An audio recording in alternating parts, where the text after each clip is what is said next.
Kaixo, gu Izurde gelako ikasleak gara. Ni Kristina naiz, eta Lapeko Sagarraren dantza egingo dizuegu. Lehenengo informazio pixka bat emango dizuegu.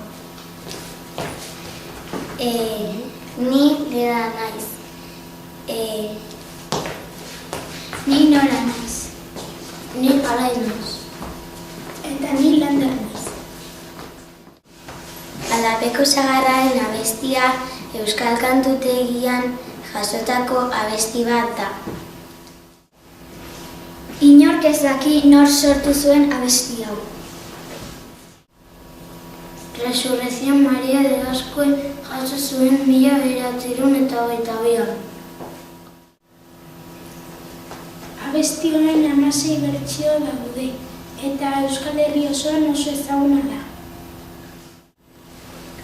Orain dela gutxi Madonna abeslariak abestu zuen.